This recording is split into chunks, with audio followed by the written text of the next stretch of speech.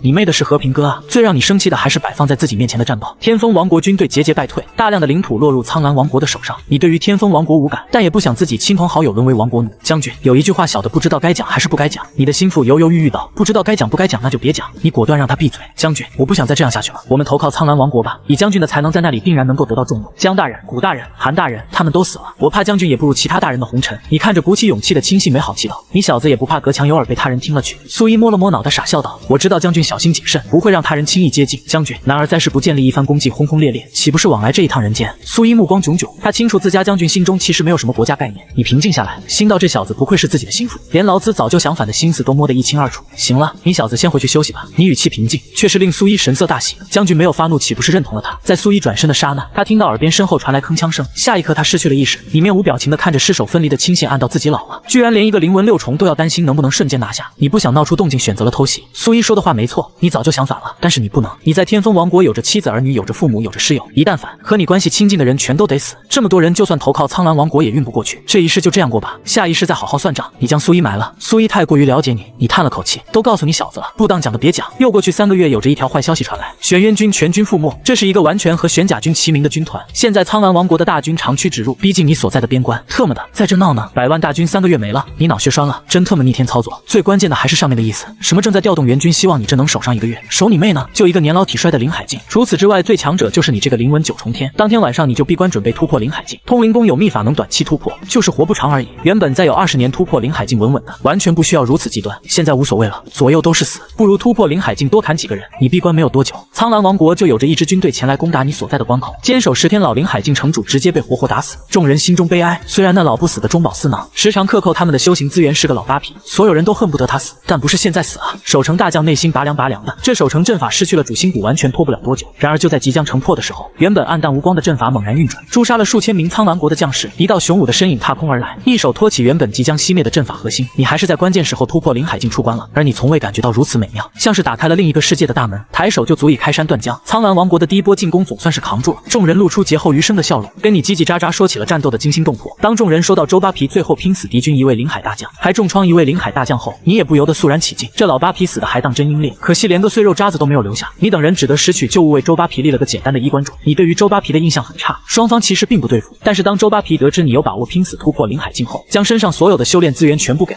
并且嘱咐将士，他死后你就是这座城池的唯一领班人。周扒皮虽满身瑕疵，临死前倒是做的一次无瑕，下一次苍蓝王国派出的军团肯定会更强。援军还有20天到，你想到了自己的妻子儿女，还有父母，还有素未谋面的孙子孙女、外孙子外孙女，我一定要撑到20天，这是你的信念。10天后，苍蓝王国又重新派出大军攻打你所在的城池，这一次黑压压的一片，少说有着5、6万人，为首的还是3个林海境将军，3个林海境强者拖住你，其余苍蓝大军和城池中守军及居民交战。那一天，天昏地暗，横尸无数，整个城池都被染成血城，连绵不绝的雨水冲刷出一条充满腥臭的血河，最后以你爆种干掉一个林海境，重创2个林海境强者而告终。终于还是守了下来，你嘴角艰难地扯出一抹笑容，然后直直昏倒过去。这一昏迷就是5天，5天后你醒了，距离援军只有最后5天了。深夜，幸存的人都在一起畅想着战乱结束后的生活，你心中也在畅想着活着回到家的场景。可众所周知，外出的游子想要回家是一件很困难的事。又过去5天，别说援军了，就连支援的信报你都没有看到。你不用想就知道，一定是朝堂上的阉党在捣乱。苍蓝大军已经将城池包围，用不了多久就会发起最后一波总攻。你惨笑一声，知道自己这一世恐怕要到此为止了。你看着伤势未愈的众多将士大吼：“诸军可愿意陪本将死战？”剩下来的将士悲戚地看着自家将军：“将军，俺想要回家，俺已经有10年没有回去过了。”在战场上厮杀，连胳膊被人砍下都未曾嘶声一句的汉子，此刻低着脑袋发出野兽般的嘶吼。你的眼睛暗淡下来，算了算时间，你已经有20年未曾回去了。虽然每年都有亲人来看你，江兄，你说朝廷上那群混蛋玩意真的会派人来救咱们吗？宋风盯着你的脸，你面色平静道：“会的，一定会的。此战活下来，我们会名扬天风王国，我们的后代将有着数不尽的荣耀，我们的家人将会享受最好的待遇。”宋风咧嘴一笑：“那我就相信江兄了。若是最后我死了，江兄还活着，还请江兄将我的遗体带回去。活着回不了家，死了总得让尸体回家吧，这也算是落叶归根了。”你斟满1碗酒递了过去，笑道：“若是我江某死了，还请诸位也要将我的尸体抬回去，毕竟20年没有回去了，我也挺想家的。”众人纷纷占满1碗酒，一饮而尽。翌日，10大林海境强者带着大军而来，你持枪立于城头，目光平静，身后一位位将士早已经有着死志。双方没有言语，一场大战彻底爆发。说是大战，实则单纯是碾压。家，你不是天命之子，至少这一世不是。面对着10位灵海境强者不讲武德的围攻，纵然是有城池内的阵法助力，依旧是很快不知浑身血肉模糊。你清晰地感觉到生命力在流逝，满城皆死尽，只有你一个人。现在你也要死了，你觉得自己眼皮子越来越沉重，视线越来越模糊。前世死得太快，都不知道一点一点等待着死亡是个什么样的体验。今生也算是弥补了前世的遗憾。你这个混蛋，你不能死！隐约间，你看到远处的方向有着熟悉的紫色身影冲破苍蓝王国大军的阵法，你感觉自己被人抱了起来，一滴一滴的水滴打在你的身上，你已经看不清来人的相貌，呢喃道：“是援军到了吗？”你听到耳边的呼唤声渐行渐远，似乎有人在嚎啕大哭。最后你失去了意识，醒来后你再次置身于神秘的空间之中，所经历的像是一场幻梦，但是脑海中的一幕幕告诉你那不是一场梦。蠢蛋！你低低的骂了一句，没想到半辈子没见的南宫梦居然孤身一人杀入敌军。天蓝宗是干什么吃的？李清月死哪里去了？特么的，居然能让这么个蠢蛋乱来！你再次骂了一声，两国交战起势而戏，你不知道最后南宫梦有没有杀出重围。第二是你少年天才早早成名，并且报得前世血仇，解开心结，得到造化，修为突破资质极限，夫妻和睦，在世界上留下自己的血脉，参军入伍，立下战功赫赫。后来虽然被小人排挤发配边境壮烈而死，却也在天风王国留下你的故事。你心中唯一的遗憾是年少时走得太快，没有太过于细心观察周边的人。评价白色9星，逆命点90，上一世30逆命点就取得那样的成绩，下一世90逆命点，那不是王炸开局？你琢磨了一下，资质很重要，加了40点，悟性也重要，加了30点，最后剩下20点，你将其加到了家世。做完这一切后，你果断选择重新开启下一段人生。一间屋子里摆放着各种华贵的物品，你看着自己白白嫩嫩的手掌，不知道是喜还是忧。这一世你9岁觉醒了记忆，比起前世整整早了8年，而且居然投胎到天风王国的王室血脉，晦气！你这一世还想要找天风王国算账，特么的一堆逆天操作。不对，这天风王国居然还没亡国，你惊了！苍蓝大军明明势不可挡的才对，你要了解一下当年到底发生了什么事。当即你走出房屋，迎面而来的是一个满脸笑容的少年。九弟，你这是要去哪里？少年名叫风子安，是你同父异母的哥哥，排行老3，去一趟藏书阁，找一门武技修炼。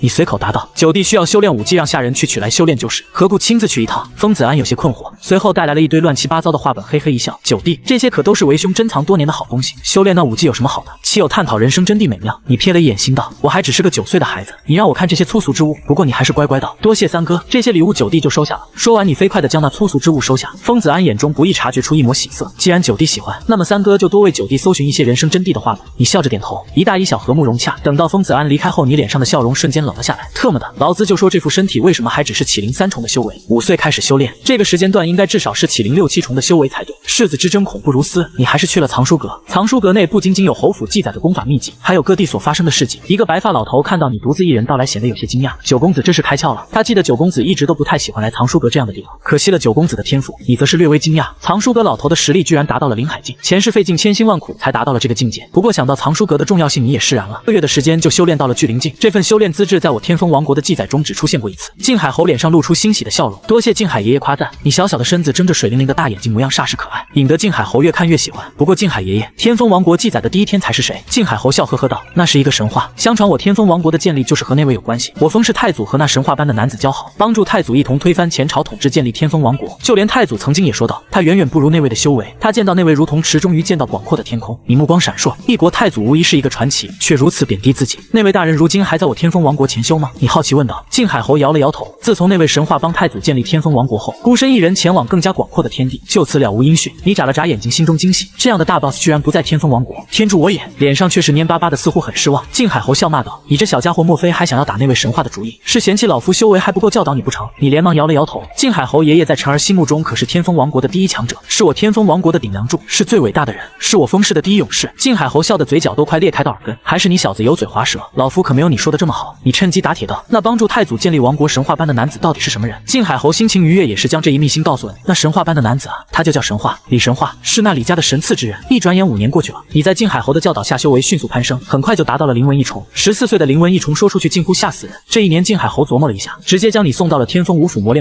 现在靖海侯府这一脉，你则是毫无疑问的少主，甚至很多时候少字都能够去掉。靖海侯府所有明里暗里的力量，你都能直接调动。你这一世内废物父亲完全就是个摆设，在靖海侯看来，你才是继承人。再次来到王都，你感慨万千。这一世你的身份和天赋都站在天风王国的顶点，若是能够慢下来细细走完这一世的路程，也许是个美满的一世。可惜你闭上眼睛，脑海中浮现的却是前世的画面。小侯爷，天风五府到了。管家站在车辇外小声提醒。你缓缓走出车辇，车辇外围绕了众多天风王国的导师还有学子，都好奇地看向那华贵的车辇。那里是天风王国第一天才。自从那日之后，你就在天风五府就读。作为天风王国的第一五府，底蕴不言而喻，其开创者和靖海侯一样，都是天风王国10大强者之一，有资格在这里学习的无一例外，体内都流淌着天风王国那些顶尖权贵的血液。小侯爷，风红羽公子送来请帖，想要请你参加宴会。一个相貌清丽、知书达理的女子站在你的身侧，恭恭敬敬地开口询问。你瞥了一眼女子手上的请帖，脑海中也想起风红红羽的来历，那是主脉的天才，年仅17岁就突破到灵文一重。你收下了请帖，并没有过多说话，女子也没有多言。她是靖海侯赐下来照顾你的侍女，和你也相处有了3年，也明白你这个小侯爷的性格，怕是对于那宴会有了兴趣。等女子离开后，你把玩着手上的请帖，轻叹一声，那靖海侯祖父当真是关心自己，身边居然还派来数个林海境的存在日夜守候。虽然是好心，但也让你脱不开身子去前世的故地看一看。还有那埋在土里的通灵弓，短时间是取不出来了。你放下请帖前去参加风红羽的宴会，并不是对于其感兴趣凑热闹，而是借此机会看一看天风王国最为顶尖的年轻一辈有没有能对你产生威胁的，亦或者完成大业能够拉拢的，顺带看看有没有故人之子。5天后，奢侈的府邸中聚集了许许多多的年轻人，这些年轻人随意一个拎出来扔到其他地方都足以引发轰动，他们的父辈体内流淌着最为尊贵的血脉。靖海侯府小侯爷道。随着下人的喧喊，众人不约而同抬起头望向一个方向。你眉宇淡漠，浑身散发着尊贵气息，缓缓走进宫殿，扫视了一圈，还真看到了几个仇人后代。你不动声色入主赐座。风红羽见到你到来，神色大喜。族弟，父王天天都在念叨着你，将你描绘成神仙中人，今日一见，果然名不虚传，也难怪能令父王他记挂在心上。风红羽是当今天风王国王上的第43子，颇得王上喜爱，对待你却是以族弟相称，无疑是想要拉近和你之间的关系。你抬了抬眸，平静道：多谢王上和殿下厚爱。虽是感谢，脸上却看不出丝毫的表情，冷冰冰的一张脸像个冰坨子。风红羽却是毫不在意，天才总有点傲气，更别说让主脉那些老家伙都赞不绝口的天才，他有着足够的信心能够将你收服为己用。宴会上觥筹交错，你也认识了不少天风王国的世家子弟，每一个祖上都有着赫赫战功，其中还有你朝朝暮暮日思夜想的仇人玄武军统帅名扬天风王国的玄武侯玉正德之子。你低下头，眼中已经是杀意一片。玉正德那老家伙生了一辈子女儿，居然最后还生了一个儿子，你不知道这算不算是上天送来的恩赐？若是让其最为宝贵的儿子死在你的面前，会是什么样子？现在还不是时候，这一世的身份尊贵，还花费了那么多逆命点，和玉正德一个后代同归于尽，实在是太亏了。宴会结束后，你又仿佛什么都没有发生。转眼3年，你的修为来到了灵文7重，这一年你16，也结识了众多的天风王国天才乃至权贵，明眼人都能看出来你未来的前途无量，这倒是让你那群哥哥还有那一事无成的废物父亲嫉妒万分。只要你在靖海侯府1日，他们就永无出头之日。风哥哥，清脆的声音传来，一个笑容明丽的15、16岁少女走了进来，小小年纪就有着倾城倾国之姿。怀安公主被誉为这一代天风王国第一美人，是王上最为宠爱的女儿，亦是你这一世的未婚妻。除了风怀安外，那靖海侯祖父还给你网罗了不少权贵之女，想要让你开枝散叶。原来是怀安啊！你隐去眼中的仇恨，抬起眸子淡淡道。风怀安扑棱扑棱地掏出一堆物品，有丹药，有功法，还有灵气。风哥哥明天就要参加武道大比了，这些东西一定对你有用。风怀安将一大把物品推到你的面前，2个水汪汪的大眼睛眯成弯月，俏皮灵动。若是让外人看到天风王国第一美女怀安公主会这样对待一个男子，怕是会有着不少年轻俊杰心碎。看到这么多物品，你脸上也出现了一丝惊愕。风怀安带来的东西不乏价值连城的物品，丹药也都是4品丹药，怕不是淘来的小半国库。你将这些物品推了回去，平淡道：就算没有这些物品，我也依旧是天风王国第一天才。你一口气从王宫中顺走这么多物品，若是被你父王发现，后果恐怕很严重。风怀安连连摇了摇头道：父王他那么心疼我，肯定不会责罚我。风怀安又将物品推给了你，2个腮子鼓鼓的，像极了一只乖巧的小猫。风哥哥，这些物品都是怀安送给你的，你不能不收。你无奈，只得将这些物品收下。见状，风怀安开心无比，你心中却是有着淡淡的负罪感。我如此算计一个小丫头，若是她知道真相，怕是会心中恨极了我。面前的风怀安脸上的笑容不曾褪去，像是身处黑暗中的明月。翌日，天风王国的武道大比，各宗天才云集，堪称近100年来天才最多的一届。可惜的是，这一届出现了一个怪物，哪怕有着天才修为达到灵文3重，依旧无用。灵文境3重和灵文境7重的修为差距实在是太大，你甚至身子都没有动弹，仅仅是一击就将其击败。前往灵池修炼修为更是更进一步，突破到了灵文境8重。这一世的修行之路顺风顺水，你又在天风武府修炼1年，修为达到了灵文境9重，这才从天风王府毕业，成了天风武府史上毕业最年轻的学子。离开了天风武府后，你并未先行返回靖海侯府，而是先去了天蓝宗，理由是为了印证武学。就这样，你带着侍女护卫和管家浩浩荡荡前往了天蓝宗。半个月后，天蓝宗内，不知小侯爷来我天蓝宗有何贵干？宗主小心翼翼地看着眼前的年轻少年，你平静道：我想要在天蓝宗修行半年，这是我的诚意，还请杨宗主批准。你拿出一个玉匣子递给天蓝宗的宗主，天蓝宗的宗主将玉匣子打开，一点脸色骤变，瞬间将其合上，满脸笑容道：既然是小侯爷要求，那定然是可以的。不过天蓝宗主的脸上露出些许为难，陷入了纠结。你轻声笑着道：杨前辈放心，我不会觊觎贵宗的核心功法，也不会前往禁地。闻言，天蓝宗主再度喜笑颜开，答应了你的要求。在天蓝宗内，你所谓的印证武学也都是瞎扯的内容，你想要的是见一见故人。1个月后，身边的护卫这才放松警惕，在你的要求下，任由你在天蓝宗内探索。而你也找到了故人的所在之地。竹峰内再次见到李清月，他已经苍老了很多。你还记得第一世李清月前来退婚时那不可一世的样子，现在看到的却是一个孤寂的老人，终日和竹林为伴。原来时光已经过去了快200年，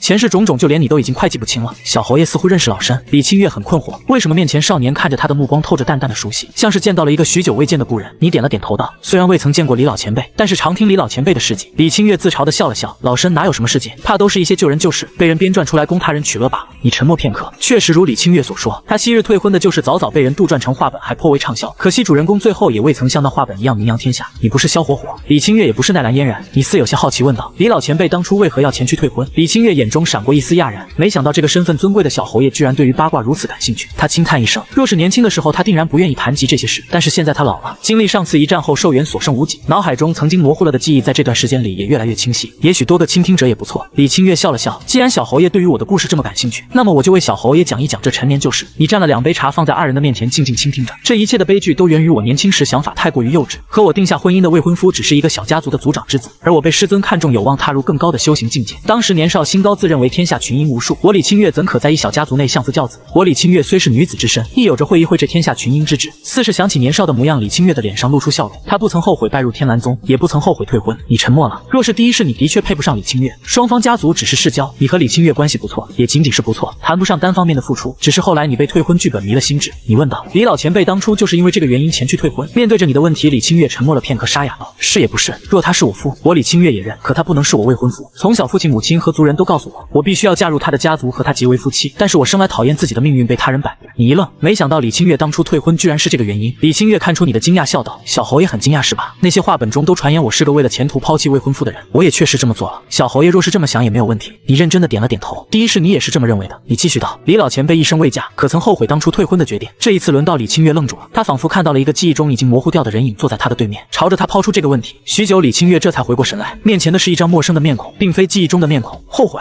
也许吧。有些时候我的确在想着，当初若是没有退婚，会不会有着不一样的人生？修行之路太寂寥，我也曾遇到过许多的天才，只是都没有了当初的那份感觉。若是当初没有退婚，他是不是也不会被仇家所杀，落得个满门被灭的下场？李清月这一生志向更胜众多男儿，一路从小地方杀出，最后成了天蓝宗长老。后悔吗？也许只是人老了又没了念想，看着身边亲人一个又一个离世，开始怀念那段时光吧。但是当年的他不曾后悔任何做出的决定。你心中百感交集，曾经无数次想着再次和李清月见面的时候会是怎么样，却没有想过是这么一副场景。看在你人老可怜的份上，我就放过你一马吧。你内心念叨着前尘往事是非对错，你已经来不及分辨，只知道今后的故人又要少了一位。小侯爷还有什么问题？李清月慢悠悠地将杯中的茶一饮而尽。你起身道：多谢李老前辈解惑，改变了我对于李老前辈的印象。李清月笑道：世人的印象那是世人的印象，我只想做好自己，又为何要考虑世人？你没有回话，只是起身告辞，留下一句：作为谢礼，我以靖海侯府的名义起誓，定然会为前辈带回南宫梦的尸体回到天蓝宗。李清月瞪大瞳孔，随后又笑了。他没有说感谢的话，只是朝着你离去的方向喊了一句：小侯爷。你回过头来看向李清月，二人对视了一眼。李清月想到很多年前那个少年，似乎眼神和这个少年如出一辙。李清月想到了很多话，最终化作了一句：还请小侯爷保重。你笑了笑道：李老前辈，你也是。沙沙的竹林之中，最后还是只剩下李清月一人。他孤零零地走向竹林深处，这里有着一个又一个墓碑，记载着故人，有着他唯一的弟子南宫梦，有着他的恩师，有着他的父母亲人，还有一个名叫苏之屋的未婚夫之墓。李清月坐在墓前低低呢喃道：你说30年河东30年河西，可是现在已经过去了200年，你却也未曾来过天蓝宗。另一边，你此行过来是为了了结第一世的恩怨，还为了能送这个故人最后一场。李清月快死了，20年前前世的你和南宫梦战死后，李清月一人闯阵，想要带走南宫梦的尸体，却身陷重围。最后玉正德率领大军及时赶到，这才让李清月捡回一条命。但是那一天他也受到了无法挽回的伤势。你叹息一口气，故人陆续凋零，好似风中落叶。年少时的恩怨已经不重要了，第一世所存在过的痕迹终究是被时间抹除。7天后，李清月死亡的消息传出，天蓝宗哀伤了片刻后，就再也没有人提起李清月。你释然了，未曾松动的灵海境瓶颈有了变化，索性就在天蓝宗继续居住下来。这一住比起半年的预期更长，直接住了1年。这一年你18，天风王国最年轻的灵海境武者诞生了。前世走到这一步，你花费了70年，突破灵海境，接下来你的道路都要自己摸索。不过还好，这一世还有个天风王国10大强者之一的靖海侯老祖宗，不需要再和前几世一样苦哈哈一个人摸索。你前去祭奠一下李清月后，就离开天蓝宗返回靖海侯府。然而在路上却出现了变故，你遭到了埋伏，一共出动了15位灵海境强者。好打！你们是什么人？居然敢打小侯爷的主意，就不怕靖海侯怪罪下来连累亲人？管家将你护在身后，一众灵海境护卫挡在前面将你保护起来，却是忌惮地看着四周的黑衣人。他们有15灵海境，而你一方就算加上你也只有8位灵海境，实力相差近乎1倍。呵呵，既然我们敢来劫杀小侯爷，那么自然不怕。其中一个黑衣人似是运筹帷幄，开口嘲讽。一时间，所有的黑衣人全部出动，管家拦住4个灵海境强者，朝着你大喊道：小侯爷，你快逃！我为你拖住他们！你也没有犹豫，直接爆发灵海境的气息，击毙了一个黑衣人后，头也不回朝着靖海侯府飞去。该死，他怎么会这么快突破灵海境？其中有着黑衣人猛了，电光火石之间，你的护卫和管家舍命将比他们多出1倍的黑衣人拖住。小侯爷，请恕封顶，再也无法侍奉你了，你一定要好好活下去。一阵惊天动地的轰鸣，如同地龙翻身一般搅动四方。你察觉到动静，心中知晓管家已经用性命为你拖延到了时机，也不停留，玩命般的冲向靖海侯府的方向。这一世要是这么死了，你会吐血的。远处天崩地裂的景象之中，还有着3个人狼狈的爬了出来，袭击你的15位灵海境现在只剩下了3人。3人顾不得身上的伤势，激发身体所有的潜能，朝着你逃亡的方向追去。你被一路追杀，终于历经4天4夜的周旋，逃回了靖海侯府的范围。祖爷爷，救命！你朝着靖海侯府的方向大喊一声。顷刻间，靖海侯府中有着数道可怕的目光看了过来，无一例外全部都是灵魄境强者。你暗自心惊，靖海侯府的底蕴真是可怕。此刻一道惊天的怒吼响彻，好胆，居然敢对我的麒麟孙出手！老夫上天入地翻遍整个天风王国，也会让你们这些歹徒付出代价。一道庞大无比的灵魄真身显化之手掩盖苍穹，正在后方紧追不舍的三人见状满脸绝望。完了，几乎是瞬间，他们眼神决绝，直接运转体内元气选择自爆。靖海侯脸色难看至极，此刻你却是再也撑不住了，直接元力耗尽昏迷过去，从空中跌落。还好靖海侯眼疾手快将你接住，不管是谁要害你，祖爷爷定然都会为你讨回公道。靖海侯眼神冷漠，若不是他第一时间赶到，他这个寄予厚望的后辈可能就要死在他的面前。接连半个月你这才从昏迷中醒来，看来是你这一世太过于招摇，令诸多势力忌惮，害怕会出现一位比起天风王国那位太祖更为可怕的强者。你只想到这一种可能，但不知道有哪些势力要让你死。只是这一切都不重要了，现在追杀你的人都死伤殆尽。你忽然想到了某种可能，神色逐渐变得惊喜，还在想着怎么样让靖海侯加入你的复仇大业中。现在这不就是一个机会？你醒了。门外传来关切的声音，为了防止有人在靖海侯府中趁着你昏睡谋害，他一直守候在你的身边。你起身行礼道：多谢祖爷爷救命，要不是祖爷爷及时赶到，恐怕徒孙早已经死了。听到这，靖海侯眼神中闪过一丝愤恨以及庆幸。你放心，有老夫在靖海侯府中你是绝对安全的。那些追杀你的人背后的势力，老夫已经在调查了，不管他是何等的人，老夫会让他付出代价。你问道：祖爷爷现在有了线索了吗？靖海侯脸色阴沉，摇了摇头。不管老夫如何调查，所有的线索都被一只大手无形抹除。不过老夫在其中一个人的身上发现了苍蓝王国的密探玉牌。你内心骂道：特么的，又是苍蓝王国！追杀你的人中有苍蓝王国的强者，这一点你不意外，毕竟苍蓝王国和天风王国是世仇。但是追杀你的绝对不仅仅是苍蓝王国。你调整心绪开口：祖爷爷有没有怀疑过一种可能？这一切是有人故意将线索引导到苍蓝王国的身上。靖海侯目光闪烁，淡淡道：继续说下去。你继续道：祖爷爷认为我若是成长起来，对于谁的威胁最大？靖海侯盯着你，你也丝毫不畏惧，和靖海侯对视着。沉默半晌后，靖海侯这才开口道：你应该知晓此事非同小可，对于我靖海侯府而言，一些事情也许会是灭顶之灾，哪怕是胡乱猜测。你平静道：孙儿自然知晓，但是保护我的封顶爷爷就这么死了，他也是孙儿的亲人。这一口气孙儿咽不下去。靖海侯没有呵斥你，只是淡淡道：你可有着什么证据？你摇了摇头，证据孙儿没有，但是在王国内有这么大能量的，除了那一位还能有谁？祖爷爷心中不也是早有猜测，还请祖爷爷替孙儿做主，封顶爷爷不能白白死去。靖海侯嘴角突然咧开笑容，欣喜道：这才是我靖海侯的后代。孙儿放心，封顶的死老夫定然会为他做主，外面的一群蠢货要不是流淌着老夫的血液，老夫早就毙掉他们了，一群窝囊饭桶。靖海侯眼神中难掩对于你的喜爱，这不愧是他最引以为傲的后代，不仅仅天赋出众，还极具聪慧，心思敏锐。你看到变脸如此之快的靖海侯微微一愣，没想到这个祖爷爷完全不需要自己的挑拨，早就怀疑到深宫的那位了。刚才的一切似乎是一个考验。靖海侯神秘一笑：你可是好奇老夫知晓幕后真凶是谁，却始终不曾前去讨个说法。你点了点头，这个祖爷爷对于自己多么宠爱，你心中还是知道的。靖海侯冷笑一声：就算老夫闯入深宫讨要说法，找到主脉，也最多是死几个无关紧要的人。老夫的孙儿差点就死了，自然不可能只是死去几个无关紧要的人那么简单。老夫要让那位付出滴血的代价，让他知晓感动老夫的孙儿是否承担得起后果。你看着霸气侧漏的靖海侯好奇道：那祖爷爷要如何去做？靖海侯目光悠悠：那当然是血流成河，想要血流成河，那就要战争。老夫要天风王国和苍蓝王国开战。然后靖海侯笑着看向你：孙儿，你喜欢哪支军团？哪支军团就当做祖爷爷送给你的礼物。闻言，你的瞳孔猛然一缩。当今王上有着玄甲军、玄渊军、玄武军和玄灵军四大军团，其中玄武军的统帅就是玉正德。靖海侯居然要将其中的一支送给你当礼物。你毫不犹豫道：祖爷爷，我想要玄武军。你以为让玉正德付出代价至少还需要几十年，没想到会这么快。靖海侯点了点头：本侯到时候会让那玉正德做出错误的决定，只需要孙儿你顺手接管他的兵权，在玄武军安排我靖海侯府的人就行了。数日后，一条消息从王都内传出，苍蓝王国刺杀靖海侯府小侯爷，险些让天风王国少了一位无上天才，让玄武军统帅玉正德率领玄武军讨伐苍蓝王国。没有商议，没有拉扯，一切都是那么的突然。玄武侯府凭借着上一次守护天风王国的战功，玉正德在朝廷之中一人之下万人之上，生了个儿子后，儿子还生了个孙儿。玉正德抱着怀中白白嫩嫩的小家伙爱不释手，报侯爷有大事。一个护卫匆匆忙忙闯入，打破了这温馨的一幕。玉正德脸上的笑容消失，充斥着肃杀的气息，说怎么回事？护卫连忙道：侯爷，王上要让元帅率领玄武军讨伐苍蓝王国。玉正德脸上出现一丝意外，他如今贵为四大军团元帅之首，那位王上不会轻易动用他才是。护卫战战兢兢道：是靖海侯府的小侯爷遭遇到苍蓝王国护卫的刺杀，为此靖海侯大发雷霆，亲自前往了王都。之后王上答应了靖海侯的要求，让元帅不惜一切代价出兵为小侯爷讨个公道。玉正德恍然大悟，他还好奇到底是谁如此胆大包天，没想到居然是苍蓝王国做的好事。玉正德虽然也是侯爷，但是这个侯爷远远没有靖海侯的含金量高，因为他侯府中一个灵魄境强者都没有，完全是凭借着上一次打败苍蓝大军力挽天清军功封侯。很快玄武军全军出动，主帅玉正德，你则是监督，身旁跟着一批灵海境强者，其中还有个一声不吭的老人，目光淡漠，乃是灵魄境的强者。你见到了玉正德，这个仇家一个劲的陪着笑容，还将自己的儿子玉天禄介绍给你。你平淡的点了点头，似乎不将一切放在心上。如此生冷的态度虽然让二人吃了一个闭门羹，但是却令玉正德放下心来。看来这小侯爷是一心想要复仇，若是老夫能够帮他出一口恶气，让他欠下人情，未来我玉家定然还能再昌盛个数百年。大军浩浩荡荡一路朝着苍蓝王国出发，还没来得及准备的苍蓝王国被打了个措手不及。你则是静静的看着这一幕，盘算着大军深入的时间，想要让玉正德身败名裂，自然不能操之过急。在2个月后，一条消息险些让玉正德两眼发黑，他的儿子居然一个大意中了苍蓝兰王国的埋伏，被生擒了。他老年得子，在这个儿子身上倾注了大量的心血，他想要营救玉天禄，但是苍兰王国提出的条件却是让玉正德退兵，他们才会将玉天禄完好无损的送回天风王国，否则只会是一具冰冷的尸体。玉正德咬了咬牙，苍老的身子直接朝着你跪去，小侯爷，求求你救救天禄，他是老夫唯一的孩子，老夫不能看着他死啊！玉正德知道退不退兵的命令完全不在他手上，而是在眼前的青年身上。你坐在座椅上，嘴角带着若有若无的笑意，淡淡道：“我理解玄武侯的感受。”玉正德神色一喜，难不成小侯爷同意撤兵了？但我知道这战争又岂能是儿戏？我天风王国已经死伤无数将士，若是如此轻易撤退，又怎么对得起那些死去的将士？这一场战争又岂能因为一个人的生死而决定？玉帅，请回吧。你挥了挥手，让跪在地上的老者接受命令。没有你的允许，若是玉正德撤军，那就是罔顾王令，他所得到的全都会在一夜之间化作乌有。只需要你3言2语，就可以将玉正德宣布为投靠苍兰王国的叛徒。玉正德抬起头惨笑一声：“小侯爷，老夫知道了。”他有一句话没说，也不敢说，他想要问你这一场战役因为谁而开启的，但最后一丝理智克制住了他的想法。玉正德不知道自己是如何走出营帐，营帐内你悠哉的饮茶，身后的灰袍老者却是不屑一顾道：“一个没有灵魄镜坐镇的势力，注定只会是一个可有可无的棋子。我封氏让他生，他就是一人之下万人之上的侯爷；我封氏让他死，他就是砧板上的鱼。”你呵呵一笑，这该死的世道，还真符合玄幻世界以武为尊的特色。苍兰王国看到天风王国没有撤军的想法，直接将玉天禄压到阵前：“爹，救我！我不想死！”玉天禄跪在高台上，身旁还有个刽子手，手提着大刀放在玉天禄的脖子上。玉正德唇齿发白，老泪纵横：“天禄儿啊，不是爹不想要救你，而是爹不能救，爹也不敢救。”玉正德喉咙滚了又滚，半晌后才沙哑地挤出一个字：“杀！”大军压境让苍兰王国的将领脸色十分难看。高楼上刽子手得到命令，直接将玉天禄的天禄砍了下来。见到这一幕的玉正德眼神呆滞，直到大军将苍兰王国的军队击退，他这才木讷地走到玉天禄的尸体旁，将头颅放在无头的尸体上一次又一次，还请玉帅节哀。你走到玉正德的身旁，语气平淡。恍然惊醒的玉正德抬起头，对上你平淡的目光，你看到的一双怨毒的目光却是不以为意。只要玉正德控制不住心中的怒火出手，随随便便都能将这个玉帅碾死。玉正德忍住了，这让你有些无趣，但是这场游戏还能多玩上一回，不至于这么快结束。回到营帐内的玉正德再也控制不住，一口鲜血喷了出来，亲眼看到自己的孩子死在面前，白发人送黑发人，最大的惨剧莫过于此。他只希望能够快点结束这一场战役，回到玉家。可惜你还没有尽兴，自然不可能让玉正德退出，他只能沦为鹰犬，随着你的指示行动。在1个月后的某一天，玉正德收到了一封神秘信件：“王上，他要借此机会联合苍兰王国除掉小侯爷。”玉正德瞪大眼睛，他不会认错，这份信件是王上所写。玉正德恍然大悟，小侯爷这样的天才，对于任何一位掌权者而言都是大忌。玉正德对你有恨，恨你对他儿子的见死不救。果然不出老侯爷所料，这位王上还真是不死心。跟在你身边的老者冷哼一声，在他的有心关注下，玉正德的一举一动都瞒不过他，你则是陷入沉思，这特么还不死心？到底是那位王上太蠢，还是他故意的？你感觉局面有些扑朔迷离，若是太蠢了还好，若是刻意的，你就不得不重新评价一下那位王上了。玉正德对此一无所知，他已经被仇恨蒙蔽了双眼，哪怕只有一丝机会，他都选择赌一把。最终大军深入，玉正德调走了守护在你身边的护卫。夜黑风高，有着一道身影飘渺的出现在营帐中，但你对于一位灵魄境强者的到来没有丝毫意外。你身后的灰袍老者认出来人，一言道出他的身份：紫殿侯。没想到苍兰王国居然会将你派了过来，这一幕让紫殿侯心神大颤，不好，中了请君入瓮之计了。意识到不妙的紫殿侯当场就想要撤退，但是老者干枯的手掌却是握住了一柄长枪，神魄之力爆发，原本的黑夜被映照成白昼。看到这一幕的将领纷纷意识到不对，大喊道：“保护小侯爷！要是小侯爷死在这里，他们这些在小侯爷附近的恐怕全部都脱不开关系。”是你，惊鸿枪主，你居然还没有死去！紫殿侯惊恐不已，一枪惊鸿曾经惊艳了数个时代，纵横周边诸国，已经过去了500年了。许多人都以为惊鸿枪主早已死去，现在居然活生生出现在紫殿侯面前，这可是灵魄5重的强者。紫殿侯不过是灵魄3重，哪里还敢交战？只想迅速撤退，但惊鸿枪主又怎么会允许紫殿侯从自己的眼前逃跑？该死的玉正德，你害惨我也！这就是你口中的普通灵魄境，平平无奇的老者。紫殿侯骂骂咧咧，惊鸿枪主放在苍兰王国绝对是排得上前10的强者。紫殿侯的声音，地面上众人能清晰的听见，他们的眼神中很是骇然，这似乎是他们的玉帅想要勾结苍兰王国谋害小侯爷。想到这种可能，他们不禁毛骨悚然，恐怕有着大事要发生了。玉正德正在营帐中美好的想着，若是你死了，他就能够顺势退兵。然而紫殿侯的话打破了他的幻想，玉正德不可置信地走出营帐，亲眼看到紫殿侯被熟悉的灰袍老者追杀，他的脑海中陷入一片空白。很快，有着数不尽的士族将军护卫将玉正德团团围住。你不急不慢地凑近，见到你的玉正德脑海中轰隆一声晴天霹雳，双腿一软，居然直接跪在地上。小侯爷，这不是我做的，真不是我做的，我没有勾结苍兰王国谋害你，这一定是苍兰王国的离间之计。玉正德还在据理力争，企图让撇清自己的嫌疑。你只是冷冷道，将他压下去。左右护卫一拥而上，玉正德还想要挣扎，却很快被制服。玄武军顺理成章被你给临时掌管，惊鸿枪主也将紫殿侯的头颅带了回来，这让你感慨真是个猛人。掌管玄武军后，你直接把将领重新洗牌了一遍，所有和玉正德有关的众人都被废除修为，关押了起来。你率领玄武军象征性打了几场后就班师回朝了。天风王国，随着你回朝，一条消息在天风王国内传开，玄武军主帅勾结苍兰王国，想要谋害靖海侯府的小侯爷，差点葬送了100万玄武军，最后被小侯爷识破，力挽狂澜，还逼迫苍兰王国签订一系列条约，大获全胜。南宫梦的尸体时隔数十年也被你送回天蓝宗，归于故宗。王上大喜，册封你为冠军侯。少年封侯在天风王国内迅速成为一段佳话。王都的酒楼山，你俯瞰看着下方。自从那一日后，玉正德就彻底沦为勾结苍蓝王国的叛徒，可惜早早死在了狱中。下方，昔日的玉家地位尊贵，现在却沦为阶下囚，一个又一个被无情的斩首。你看着这一幕，轻声一笑，天道好个轮回，靠着抹去你前世所有功绩发家，却被这一世轻易弄得生死族灭。风哥哥，你在看什么？风怀安嘟嚷着开口，难得和心上人见上一面，他这个天风王国第一美人你不看，反而是望向窗外。你回过头来笑了笑道，没什么，不过是看到一些场景让我想起来一些往事。怀安，明年我就迎娶你，好不？听到这句话，风怀安白皙如玉的脸庞肉眼可见的沸腾，好半晌才低低道，你可不要食言。你点了点头，脸上露出笑容，我定然不会食言。夜晚，等到风怀安返回宫内，你轻叹一声，真是个傻丫头。不过有了王氏的身份，能够做的事情就更多了。1年过去了，你的修为勉强来到了临海2重，这一年你20岁，也如约迎娶了风怀安。整个静海侯府热热闹闹，天风王国第一美人嫁人了。酒楼中的酒当天被一扫而空，不知道有多少年轻俊杰哀伤忧愁，但那位是天风王国第一天才，实在是太过于耀眼。和风怀安成亲后，你也正式接管静海侯府，你的哥哥们和父亲对此很是不服，恨你夺走了他们的权利。在一次路过北风城的路上，你悄无声息地消失了，出现时则来到了昔日的故地，这里布满灰尘，你看到后院的山上立了一些墓碑，墓碑上还留存着一些酒和祭品，是李明吗？你想到前世的发小，你没有动这些物品，朝着江父江母王白鹿还有自己的儿女依次一拜。放心，很快我就会让风氏一族付出代价。你心中呢喃，你顺着前世留下的印记将通灵宫挖了出来，这是你复仇的依仗。静海侯府内，祖爷爷瞪大眼睛，难以置信地看着手中的功法，从震惊变成欣喜，从欣喜逐渐变得凝重。当今天下有着王级功法的只有2处地方，第一风氏的主脉，当今王上才有资格修行；第二太原李家，李神话留下来的功法，可惜李家无一人领悟，现在又多了一处。祖爷爷先去闭关吧，说不定祖爷爷能够在通灵宫上找到能够更进一步的契机。你笑道。静海侯心中感动，自己生的一群废物中总算出了一头真龙。等到静海侯开始闭关，你的神色恢复平静，将通灵宫交给静海侯是故意的，毕竟他是你手上的最强战力。你想要对主脉出手，还得看静海侯是否能够参悟通灵宫，若是能够更进一步，干翻主脉的把握也就大1分。至于静海侯会不会对付主脉，你微微一笑，这自然是肯定的。世人都有着欲望，有了实力之后，那些欲望会被无限巨大化，而你还需要一个契机，好父亲、好哥哥，还有好王上，这个契机还得麻烦你们了。你低声一笑，你知道这些人不会放弃想让你死的想法，而你也等不了多久了。要是再过上几十年，也许你这个假天才就要露馅了。你的生命流逝太快了，只能依靠秘法遮掩。10年后，静海侯府在你的治理下井井有条。静海侯自从得到通灵宫之后，就直接闭关，中间只出关1次，给了你完整版的通灵宫，然后继续闭关。风怀安静静地依偎在你的怀里，像是一只安静的猫咪。怀安，你想不想让我们的孩子成为这个国家最为尊贵的人？你略带笑意的声音响彻在风怀安耳畔响起。风怀安摇了摇头，我只想我们一家现在就这么平平安安的生活下去。你无奈道，若是你的父王忌惮我，想要杀了我呢？风怀安瞪大眼睛，扑棱扑棱地摇了摇头，这不可能，父王他怎么可能会想要杀了你？你可是父王的冠军侯。你笑了笑，没有回话。又过了几天，你带着风怀安还有自己的孩子以及一众护卫离开了静海侯府。百花谷的花开了，风怀安心心念念，你也就带着他前去看一看。你离开后，静海侯府多出一道阴影，嫉妒地看着你离开的方向。那老家伙神神秘秘的，一定有着惊天秘密。一个杂种也想要抢夺我的侯位。这一次的天罗地网，看你如何活下来。不出意外，在前往百花谷的路上，你遭遇到了埋伏。这次一共有着接近20位灵海境强者出手，每一位的气息比起10几年前遭遇到刺杀派出的那些灵海境要强上许多，甚至还有一尊气息宛如深渊般的身影。这是一位灵魄境，你身边的护卫被斩杀殆尽，连带着你也是身受重伤，拼死保护着风怀安还有自己的孩子。是谁？你们到底是谁？为什么要袭击我夫君？风怀安看着身受重伤的你，想到了你所说的话。风怀安抬头看着那道灵魄境的身影，问道：你是我父王派来的人？公主。那灵魄境的强者情不自禁开口，很快意识到了什么，语气颤抖道：怀安公主，你千不该万不该问出这句话。风怀安嘴角冷笑，难不成我要亲眼看着自己的丈夫死在面前，然后自己因为昏迷意外活了下来，让我的孩子一无所知的继承静海侯府，然后看着静海侯府一点一点被蚕食殆尽？不经意间你笑了，你的目的达到了。一道长枪如同山岳般从天而降，来不及躲闪的灵海境全都在一瞬间化作齑粉。一位灰袍老者踏着虚空从远处而来，散发着无与伦比的压迫。惊鸿枪主，是你！灵魄境的黑袍人惊呼一声，还好老侯爷担心婵儿的安危，派出老夫在身后暗中跟随，没想到你们居然丧心病狂到如此地步，三番两次要置小侯爷于死地，甚至歹毒到连亲生儿子也想要杀死。惊鸿枪主冷眼地瞥向黑袍老者身后的一道身影，那道身影被惊鸿枪主注视着，居然头也不回直接逃跑。然而惊鸿枪主只是抬手一挥，一道枪影掠过，直接将欲要逃跑的之人贯穿，敌人全军覆没，最后的胜利者是你。返回静海侯府，你重伤昏迷，风怀安一直守在你的身边，等到你醒来，风怀安轻声道：夫君，我想要让我们的孩儿成为这个王国最尊贵的人。他下定了决心，选择了自己的丈夫和孩子。你心中喜悦，明白时机即将成熟。翌日，你将自己的哥哥姐姐弟弟妹妹抓了过来，在你的手上出现了一份名单，照着名单，你每经过一处地方就有一个头颅落地。风子安从没有见过如此可怕的一天，一个个熟悉的头颅咕噜噜的滚落在地上。你走到风子安的面前，还记得昔日就是这货想要让你沉迷于杂物荒废修为。风子安扑通一下跪在地上，九弟，我真的没有参与谋害你，你要相信我，我相信子安哥没有这个胆子。你点了点头，然后轻声一笑，但是子安哥，你的娘亲可是重金求了2次灵海境的杀手参与此事。风子安瞳孔猛然一缩，随后头颅落地。片刻后，你随意将手中的名单撕碎撒在地上，名单不过是随手捏造的。现在静海侯府的直系血脉只剩下你一人，若成王，你就是唯一的王。转眼20年，你的修为突破了灵魄境，方圆数千米的范围全部都在自己的掌握之内，一念之间足以改天换地。毕，你知道自己的努力没有白费，哪怕突破灵魄境，也最多还能活个5、6年。这20年来，那位王上所作所为越来越过分，开始削弱你们这些旁系，所能够使用的武道资源越来越少，也有着越来越多的旁系子弟被迫害，其他的几个侯府也苦不堪言。你望着手中的玉简，写下了6个字：清君侧，靖国难。你已经没有时间等待靖海侯突破了，再熬一熬，靖海侯能不能突破到半步通玄你不知道，但你可能要先一步入土了。你要联合其他的旁系一起反了，干不死天风王国也要干残，然后让来世来收尾。有着封淮安出面，此事很快就促成。一时之间，天风王国陷入了史上最为残酷的内乱，8大侯爷全部同一时刻造反，牵扯进来的灵魄境强者都不下于20个，其中神龙不见百尾的10大强者有着7人都参与了战役。大江大河尸横遍野。淮安，你说这天下会怎么看待我？你看着自己亲手造成的一幕幕，拉着封淮安的手平静地问着。封淮安笑了笑，夫君若是功臣，那就是忠心之祖；夫君若是失败，淮安也会随着夫君一同踏入九幽之下，又何必担心这天下人如何看待你？沉声道：成王败寇，这是万古不变的道理。封淮安柔声道：在淮安心中，夫君永远都是王，老夫老妻的。莫名觉得有些感动，怎么回事？你抱过封淮安，心中呢喃着：对不起，这一世在童年得知到江家死讯的时候，就已经没有了回头路。你所作所为不过是为前世讨一个公道，当选择燃烧寿元加快修炼的那一刻，注定只能走上一条不归路。你不是比肩太祖的天才，也不是媲美李神话的妖孽，只是个燃烧寿元的欺名盗世之徒，是否值得你不知道，是非对错你无心分辨，但你只能以身入局，胜天半子。